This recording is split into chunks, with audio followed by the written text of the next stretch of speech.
America's zoos. On a November Sunday morning in 1994, at the Denver Zoo, a polar bear named Ulu gives birth to twins and walks away, leaving the two cubs on the cold concrete floor. Without the warmth of their mother, they are sure to die. Gary Aguirre is the polar bear keeper. Well, I heard kind of an off noise that I had never heard before. But when I sort of seen a kind of a hand movement, and I said, that's got to be a baby. I wasn't perfectly sure, but putting that together with the sounds, I thought it had to be. Gary investigates the polar bear den. He finds the male cub on the floor with a 3-inch laceration on its head. Around the next corner, he finds the female cub. And the baby was about right here. I was kind of happy, a little nervous. I don't think I've been this nervous since I had my own. Denver Zoo senior veterinarian, Dr. David Kenny, is immediately contacted by radio. We were fortunate that the keeper was astute enough to see these guys as soon as he got to work. And the male cub had a laceration on the top of his head about 3 inches, so the decision was made to remove the cubs, bring them to the hospital, treat them, and hand raise them. Denny Rowling is on duty in the zoo's hospital nursery. Yeah, I remember the moment quite well, because they came in with these polar bears. They were very small. I had never seen baby polar bears that small. I had nothing to judge against, but they looked like two babies that were in big trouble. Cindy Bickle is called in on her day off. In her career, she has cared for many newborn animals. We do the best we can and hope they survive, but I really don't feel like they're going to. Our thermometer will only register at 89, and it wouldn't register, so it was below that, but I couldn't tell you how far below. So we thought that, you know, the chances of them surviving were very slim at that point. So. Rejected by their mother and nearly frozen to death, the two cubs fight for their lives. By their side, the dedicated staff of the Denver Zoo. If these twins survive, they will grow to be two of the largest carnivorous land mammals on Earth.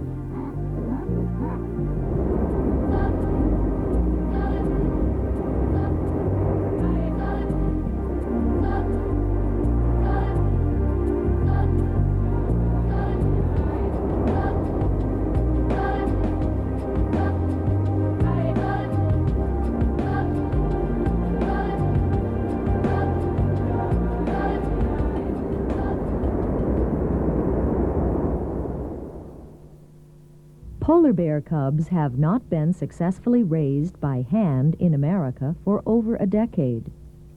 No polar bears had been born at the Denver Zoo since 1977. No one on Dr. David Kenny's staff has ever raised baby polar bears, but they know what needs to be done. Less than 24 hours old, the twins, named Klondike and Snow, weigh just over 1 pound each. That's so cute. They were pretty chilled, and it took about 5 hours of intensive care to get their temperatures up to about 100. I just assumed it would be a loss, and by the end of the day, they'd be gone, so I guess I was pleasantly surprised to see how quickly they responded, and as they warmed up, they became much more active and started to cry and paddle around inside the incubator.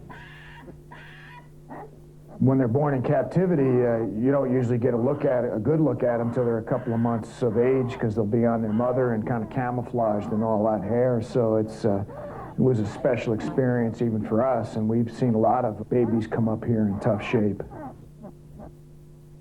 Initially, the staff determines that they must tube feed both babies. He's not gaining as much weight as quickly as she is. He cries about 6 hours a day. We're wondering whether he's starting to teeth or not, but he's been a kind of a problem baby right from the start. We're at a kind of a handicap with a polar bear because not many people know what a polar bear mother's milk is like. in the way of nutritional content. Gathering scant information from the zoo library, they settle on a mixture of Espilac, a puppy milk replacer, half and half, and vitamin and mineral supplements. However, there is very little information available on the care of infant polar bears. They are blind, deaf, weak, uncoordinated, noisy, and demanding. And these two are demanding and need constant care. After hours when the zoo is closed, we take them home so that we can continue to feed them around the clock. Every evening, Klondike and Snow go home with one of their surrogate mothers, Denny, Cindy, or Dave. The cubs need to be fed every 2 hours. And unlike some of our other babies that you have to set alarms so that you can get up on time to feed them, they wake up and they scream, and there's no way to just ignore it and say, oh, they'll go back to sleep, because it just keeps getting louder and louder and louder, and you have to go in and pick them up and feed them and cuddle them. And They must be fed, stimulated with a wet cloth to relieve themselves, then tucked into bed in the incubator. And nights are difficult. I think that's when we have the most problems with them. It seems to be harder on them. It's a harder period for them. That seems to be the point where they're either going to survive or not. Is early mornings.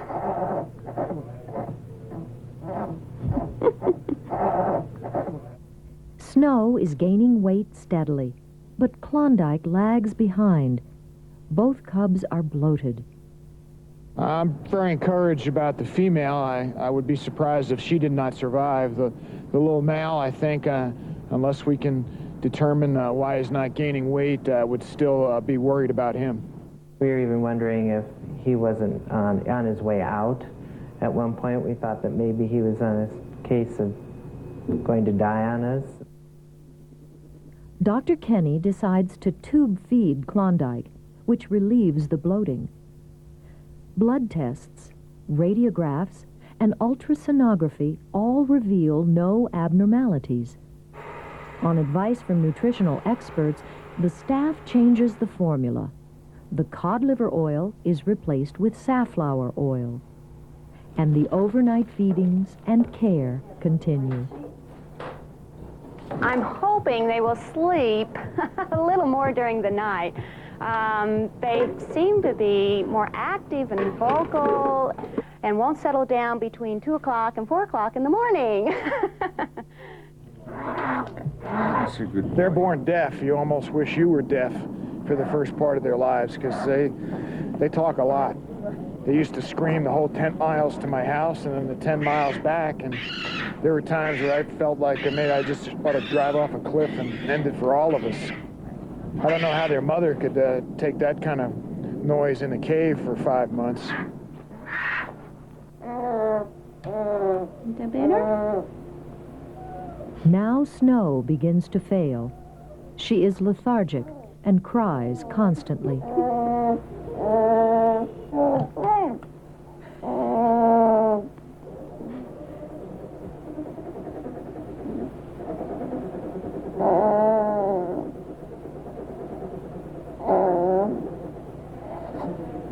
At that point, it seemed to flip-flop, where he started to improve rapidly and she wasn't doing as well, started to bloat, seemed to be constipated, and we were becoming more concerned with her.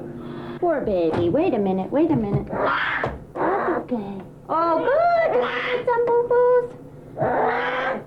Did we get some poo-poo? That's a good girl. Oh, let me see. A little bit. Okay, calm down. Calm down. All right, what do you want? What do you want? Okay, let's go this way. Is that better? Is that better? Oh, poor baby. Get comfortable. Get comfortable. Yeah. It's a relief that you did that. It's a big step to her recovery. Oh, go to the bathroom now. Yeah. belly looks better already. Since we were taking them home at night, and we were sleeping next to them, and we were listening to when they cried out, and we were watching every moment that they were being fed and monitoring what was happening in their system, sure, we feel like Mom and Dad. There is a love relationship here, I think, with the bears for sure. There are favorite bears even that we tend to dote on, and I have mine, and Cindy has hers that we tend to dote on, but we love them both. Okay. Now. Within weeks, the story of Klondike and Snow has spread, and people flock to try to get a look at the two cubs.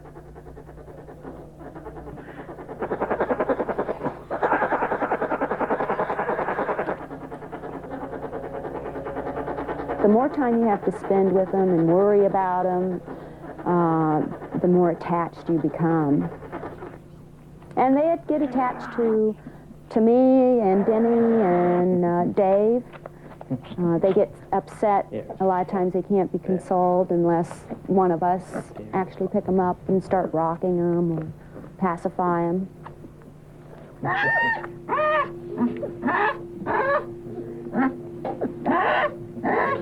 Sometimes there's just no pacifying them.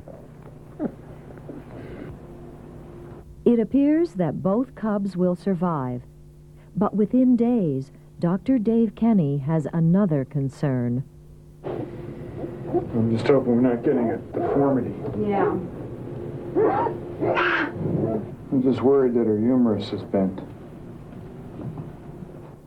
Dr. Kenny orders x-rays at the zoo hospital.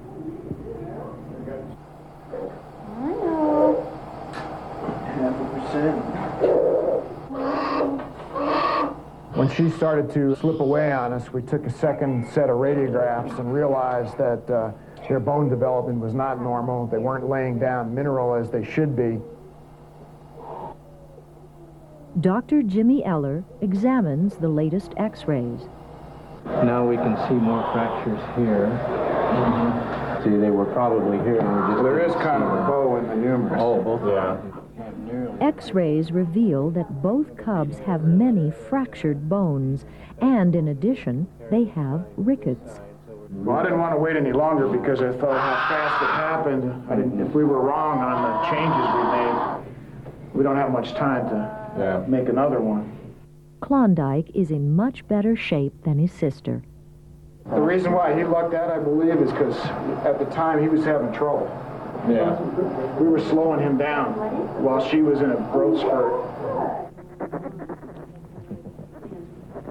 Because Klondike's early development was stifled, his bones are growing more slowly, but Snow's bones have become brittle and are unable to support her substantial weight gain.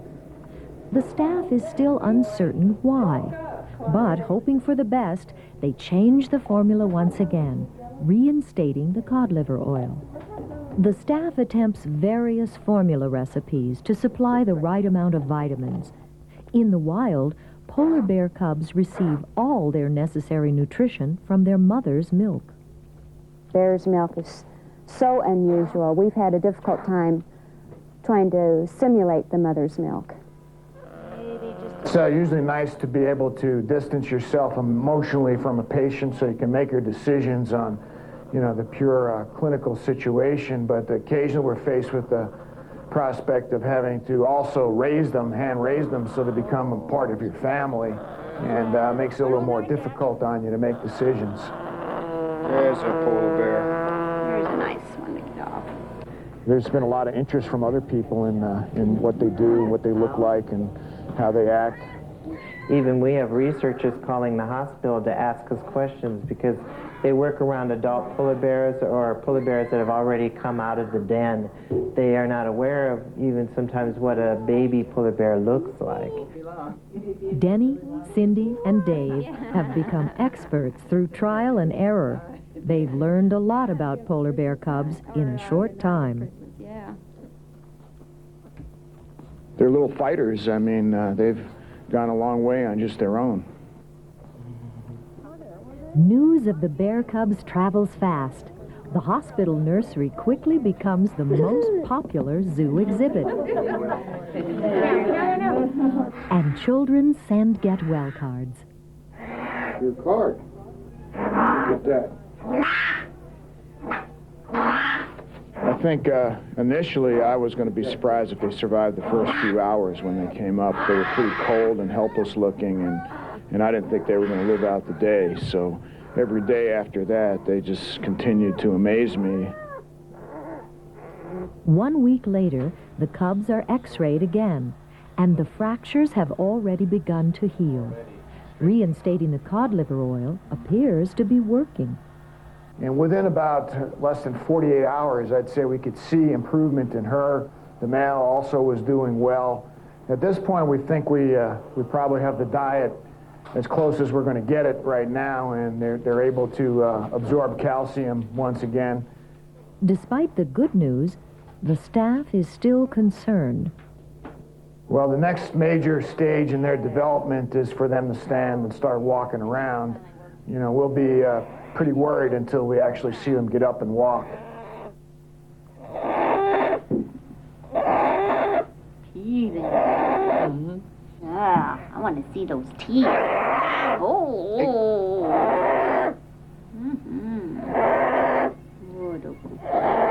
Doesn't that feel good? They're 64 days old. Yeah, you like it, huh? He likes it. He says, I like swimming. I like swimming. Well, you have to take care of every need. They're totally dependent on you, very immature, just like a human infant. I'm already wet now. What a big boy. This is like your third bath today? Right. Okay. Get that bottom thing. That's what, you had it all over you. For the 3 surrogate mothers, the overnight care of the cubs continues.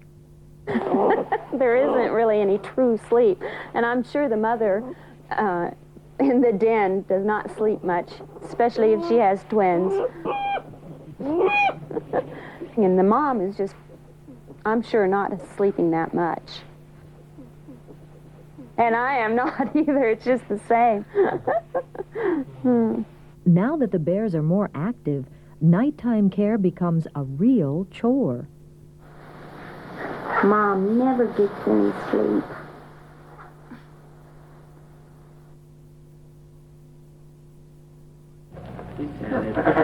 I gotcha.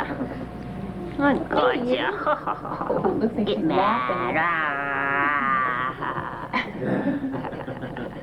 Klondike and Snow are happy and seem to be healthy polar bear cubs. But will they be able to walk? Got me. That's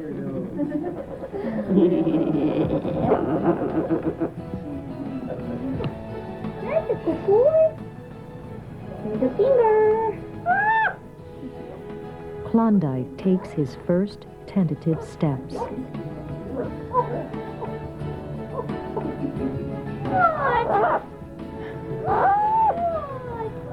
Thanks to the staff, the cubs have come a long way. Klondike and Snow are determined to survive.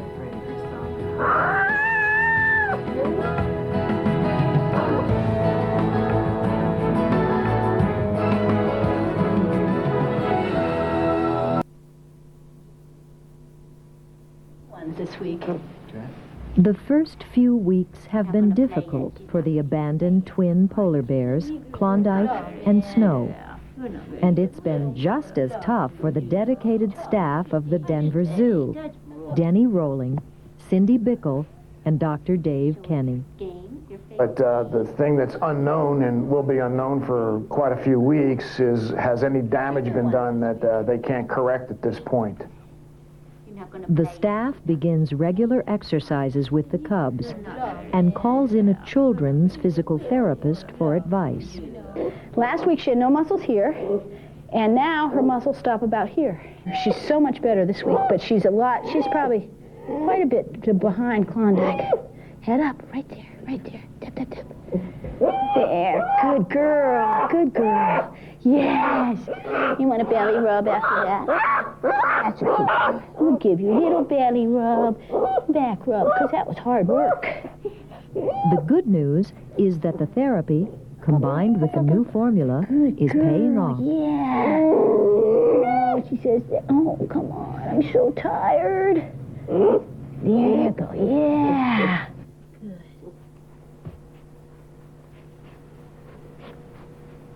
Push, push, push,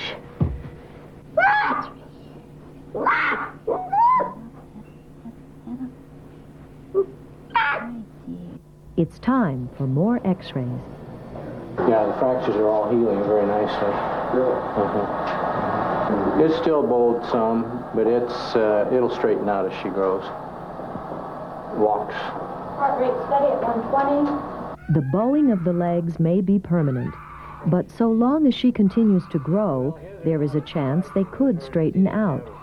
Once again, confidence among the team is high. Those fractures right there and there. Right there. Now you can't see them anymore. They've healed. I'm real optimistic about him. He's been in good shape for quite a while now, and we're becoming more optimistic about her. The big question was, would she be able to walk? And this Monday she showed some signs that she's going to be able to do that. Klondike and Snow now begin to enjoy the simple pleasures allowed young, healthy polar bears.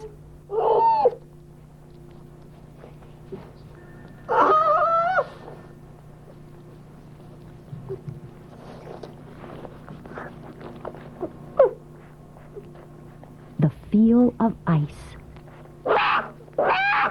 The taste of solid food. And the smells, sights, and sounds of the world beyond their nursery door. You don't have to crawl. She kind of panics. She doesn't like to see him moving off, and she tries to catch up, and that's why she's screaming like that. They're looking like polar bears now. Polar bears, at any age, deserve respect. We're real careful around the two cubs. The people that, again, have raised them from the beginning, you have a sense for what you can do and what you can't, and when the bears are getting a little upset. And when they get upset, what they do is strike at whatever's the closest, usually living object to them, and they'll try to bite it or whack it with one of their feet. They don't hold a grudge. Within a few seconds, it's all over. Finally, Snow walks. We already considered it a success. She was running pretty well out there today. She likes holding onto her bottle. Yeah, she does. I think we've been able to show people the life of an animal that we don't know much about here in the nursery, in a stage of their life that's pretty unknown. Another couple of ounces.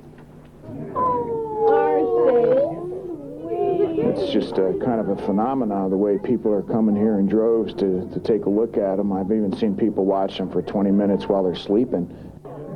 Okay, folks, please keep the light moving. Everybody has to have a chance to see the bears.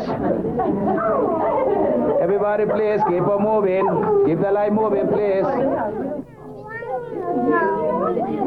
At 3 months old, polar bear cubs in the wild are making their first forays into the Arctic, and perhaps even to sea. It's time for these two to get wet. Come on, guys.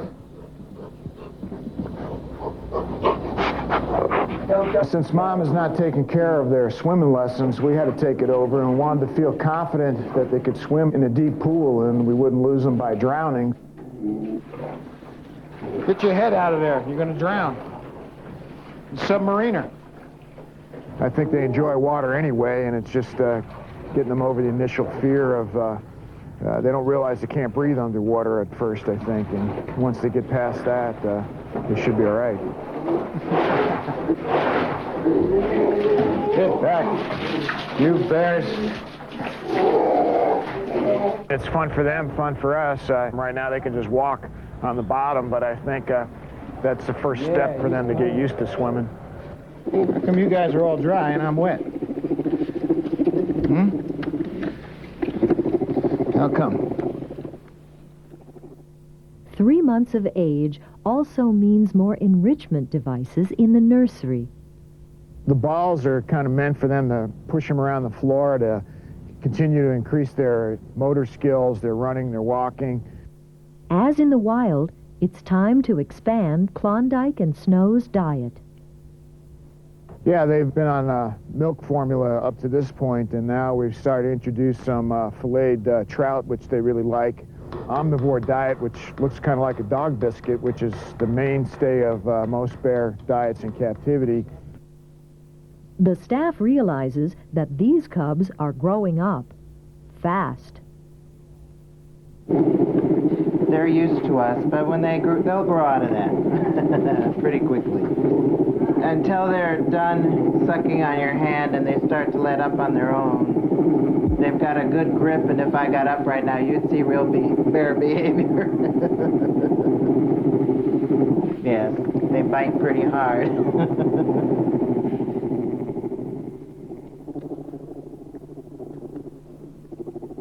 They're going to have less human contact each day, so it's going to be traumatic for them for a while, and it's also traumatic for us to have to pull away, but it's going to be safest and best for them to do that. Polar bear cubs don't usually leave their mothers until they're 2 years old, but we just can't wait that long. They'd be too large, too dangerous, so, you know, that's the reality of wildlife for a polar bear, and it's going to be the reality for us also. I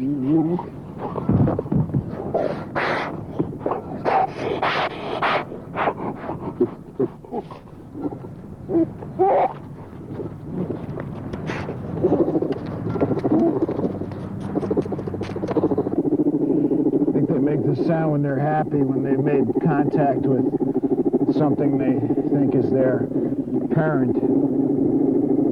Kind of a comforting sound. They make this little bear face that the adults do, and it must be an innate thing, because I certainly didn't teach them, and they'll purse their lips up like this, and then they'll start huffing at you. They just love snow. They love to roll in it. They'll get on their backs and try to slide across the snow. If there's any kind of incline, they'll slide down it. Snow is one of their most favorite things. Bears are curious, intelligent animals. By now, Klondike and Snow know every inch of their nursery. They figured out how to unlatch the cabinets and had everything in the cabinets all over the floor, broken glass, bottles opened. I mean, they had a great time.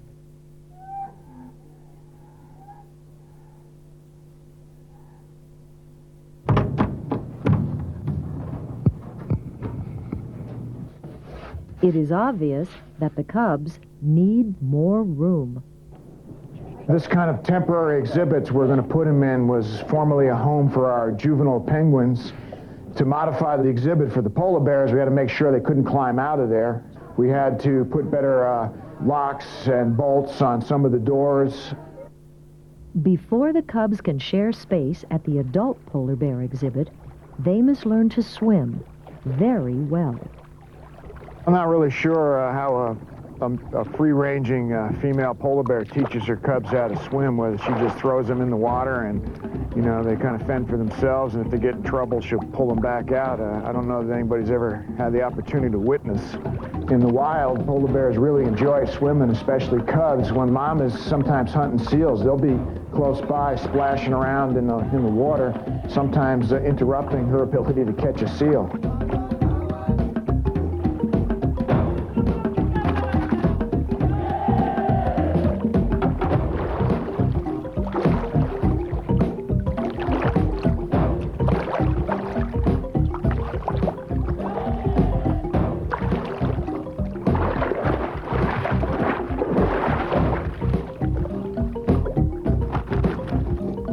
I think the jumping in kind of stimulates them. They get more excited and they want to jump in right behind you, just like your kids probably would do at a pool.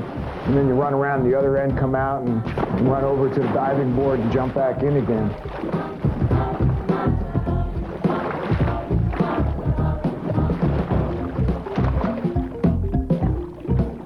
Plus, it's fun swimming with polar bears. I mean, I have to admit that. I think I'm one of the few people in the world that has ever swam with a polar bear, let alone a cub, and it's probably one of the greatest thrills of my life to be paddling around with 2 cubs in tow. So I wouldn't give that part up for anything.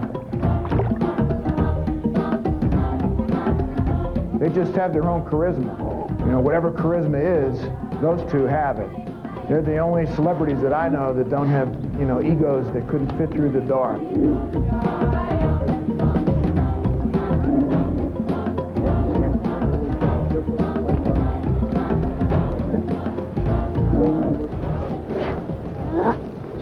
Klondike and Snow move on once again to northern shores, the home of the other mature polar bears at the Denver Zoo.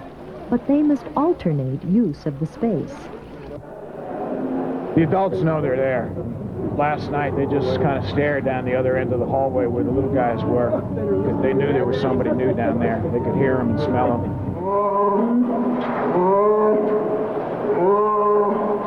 I realized how powerful their sense of smell was when they went to the new polar bear exhibit. And then one day, Klondike came walking along the ledge there up close to where the public is, and he went by the glass where there's a little crack where the glass meets the concrete. And all of a sudden, he turned around and came back and put his nose in there and just started smelling. And you could feel his breath coming back and forth through the crack. You could feel that warm breath. Put my hand there, and he got more and more excited, and then Snow came over and pushed him out and started doing the same thing. And then both bears started to vocalize. It was at that point I realized that they know me by my smell.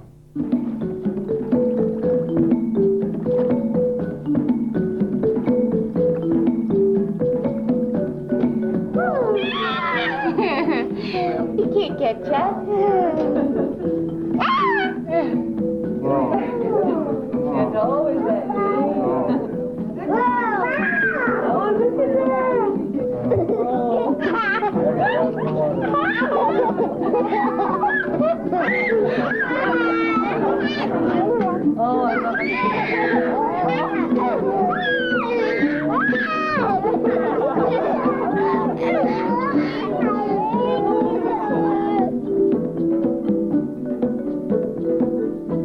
Polar bears can swim for days. They can remain submerged for up to 2 minutes, cruise at depths of 10 to 15 feet, and have excellent eyesight underwater. Got your water? Yeah, look at his eyes are open. Ooh, yeah. The public enjoys seeing Klondike and Snow in their new habitat, but time on display requires the other adult polar bears to spend more time backstage, off exhibit.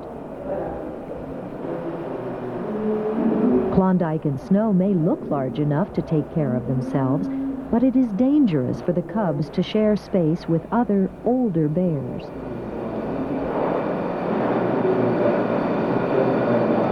When the cubs were in the nursery, checking their weight was simple. But now, the cubs weigh well over 100 pounds, so special enticements are used to coax them onto the scale. Klondike doesn't like to be messed with when he's getting his bottle. He doesn't like you petting him. He doesn't like you touching him. And I have, on that last occasion, pushed him a little too far. I thought maybe something had injured one of his eyes, and I want to get a closer look at it. And he didn't want me touching him while he was having his bottle. And then you could see the aggressive side.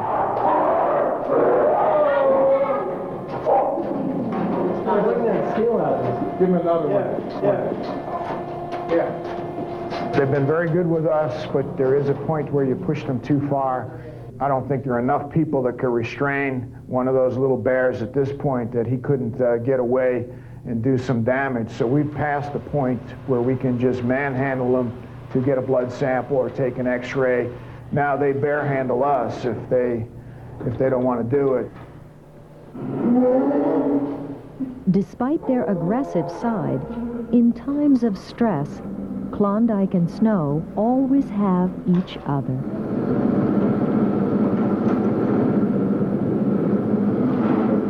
I think they just find comfort with each other in doing it. It's kind of like what kids do when they suck on their thumbs. It's a security thing. It makes them feel good, relieves some stress. But it's clear that the cubs have outgrown the available facilities. At 1 year old, the time has come for one more big change in the lives of Klondike and Snow and the Denver Zoo. We are not able to keep them in Denver because there is insufficient space available in our polar bear facility at Northern Shores. This decision was made in the best interests of Klondike and Snow. When Klondike and Snow were born, we began searching for a really good home for them. And we knew that SeaWorld of Orlando was building an incredible new wild Arctic exhibit and needed polar bears. And we contacted them, checked out the exhibit. In fact, our curator of mammals went there personally and came back with glowing reviews. He's been in the business 25 years and said it was the absolute best polar bear facility he's ever seen in his career. Klondike and Snow deserve the best, and that's what the Denver Zoo is going to give them. A difficult decision, considering the public outcry. We're gonna miss you. I hate to see them go. I think they belong to Denver. But then if the whole nation is aware of it, maybe everybody appreciates them as much as we do. As we drove by SeaWorld, I yelled, "Take good care of our bears when they come," you know. Oh, I love them. I think it's wonderful. Matter of fact, we're going to plan on going down to Orlando and seeing them there, too. We all hate to see them go, but for us, a sign of our success is to see something that we raised in the nursery end up in another institution where they can breed and have their own families. Yeah, I'll be sad to see them go, and I probably will cry and everything, but I'll get over it. I'll come back to work, and they'll keep me busy, and I'll get some other cute babies that, you know, I can turn my attentions to. I'm sure we'll be doing, you know, a little bit of crying, and, you know, I'm not embarrassed about that. We love those two little cubs, and we want the best for them for the rest of their lives.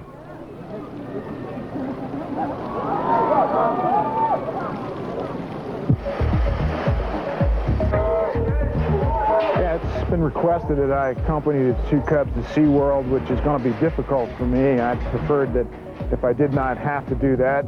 Since they are a marine mammal, it does require that a certain level of expertise accompany the animals. Well, I've never traveled with bears on a plane before, so this is a new experience for me also. I'm real pleased with how the move has gone so far. It couldn't have come off any better.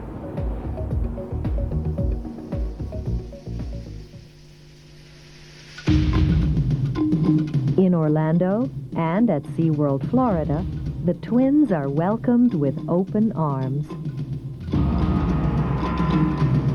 Klondike and Snow make themselves right at home. You're really coming to a small chunk of the Arctic, right out of the Arctic, as best as we're able to recreate it in Florida. Dr. Dave Kenny is on hand to see their reaction. Come here, Snowball. They're exploring everything. Since the other bears also use this exhibit, they're not used to smelling other bear smells. That's how they see the world, is through their noses, so they're going to smell everything.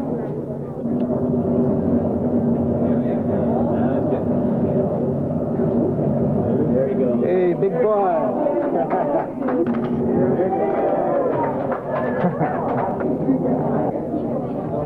She's after the fish. She's snapping at him. There's a lot of nervous fish here.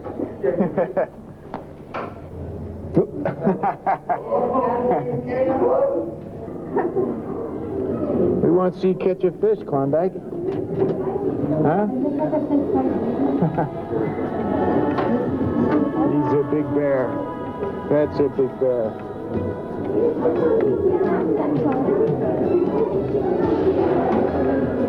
That's my big boy. Huh? How you doing?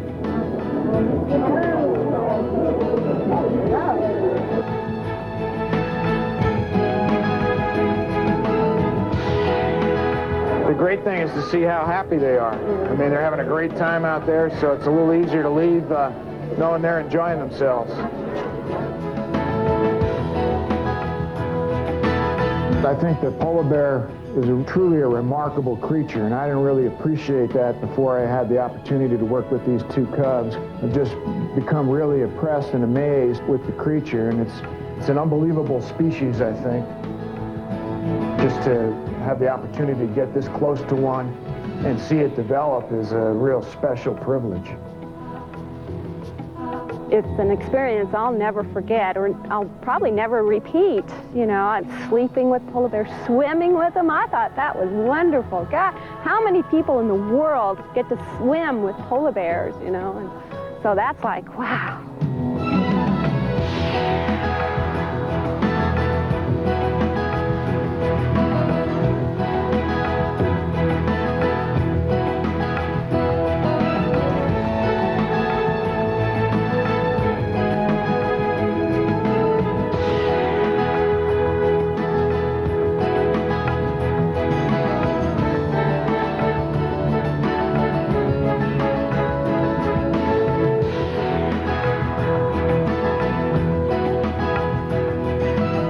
An extraordinary story, Klondike Snow. Stay tuned, more great programming coming your way here on Hampshire Public Television. Voices in Harmony is next.